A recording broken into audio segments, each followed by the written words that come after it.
Hello दोस्तों, welcome back to my channel. स्वागत है आप सभी को हमारे इस YouTube channel the sub new study पर। दोस्तों, मैं हूं कुमार किरण और आज का हमारा टॉपिक है असाइनमेंट फॉर लर्निंग से सेकंड सेमेस्टर पेपर से। आज हम लोग कोर्स 8 के नॉलेज एंड कुरिकुलम के बारे में आज हम लोग जानकारी लेने वाले हैं। तो चलिए दोस्तों शुरू करते हैं। यहाँ हमारा दिया हुआ है ज्ञान से आप क्या समझते हैं, what is meaning of knowledge.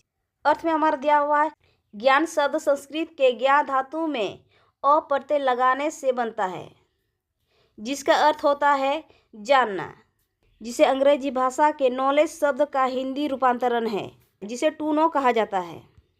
ज्ञान शब्द जो है संस्कृत भाषा से लिया गया है, यानी संस्कृत से लिया गया है, जो कि ज्ञा धातु में अ प्रत्यय लगाने से बन जाता है, जिसका अर्थ होता है जानना, जिसको हम लोग इंग्लिश में टू नो भी कहते हैं। ज्ञान शब्द दर्शन शास्त्र के ज्ञान मीमांसा एपिस्टेमोलॉजी से लिया गया है, जो दो शब्दों के संधि से मिलकर बना होता है।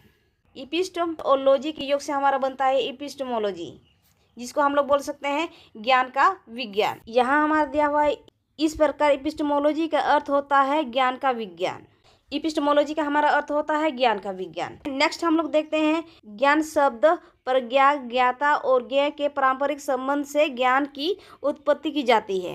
ज्ञाता किसको बोलते हैं, जो ज्ञान देने वाला होता है, और ज्ञेय किसको बोलते हैं, जो ज्ञान ग्रहण करता हो, यानी कि ज्ञान लेता हो।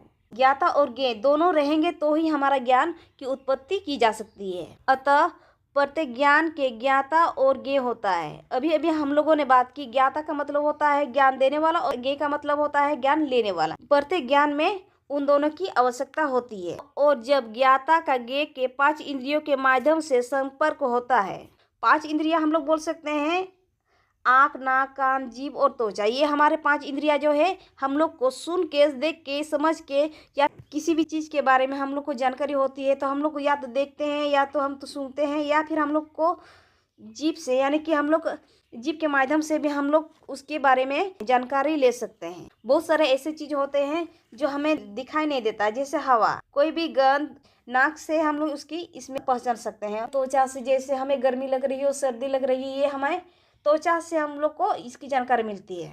आगे हम लोग बढ़ते हैं। तो ज्ञेय को पदार्थ के संबंध में एक चेतना होती है, जिसे ज्ञान की संज्ञा दी जाती है। इसी प्रकार ज्ञान इंद्रियों से जो प्रत्यक्षीकरण तथा अनुभव होता है उसे भी ज्ञान कहते हैं। प्रत्यक्षीकरण या अनुभव करके हम लोगों को इसी 5 इंद्रियों से हम लोगों को जानकारी मिल सकती है या मिल जाती है। ज्ञान इंद्रियों तक ही सीमित नहीं होता, अपितु इंद्रियों से परे भी जो अनुभूतियाँ होती है उसे भी ज्ञान कहा जाता है। हम लोग कह सकते हैं कि ये जिज्ञासा या जानने की इच्छा ये हमारे सीमित नहीं रहती है। जो भी हमारे इंद्रियों से मिलती है वो तो हमारा ज्ञान होता ही होता है। हम लोग कह सकते हैं जो भी हम लोगों को अनुभव या अनुभूति से जो भी ज्ञान प्राप्त होती है उसे भी हम लोग ज्ञान कहते हैं। नेक्स्ट हमारा दिया हुआ है ज्ञान को प्रमाणित करने के लिए 3 चीज़ों पर बल दिया जाता है। सत्यता, सत्यता में विश्वास तथा सत्यता के लिए पर्याप्त प्रमाण आदि। सत्यता के लिए पर्याप्त प्रमाण की भी जरूरत पड़ती है। ज्ञान के स्वरूप का मानसिक तथा मनोवैज्ञानिक क्रिया जैसे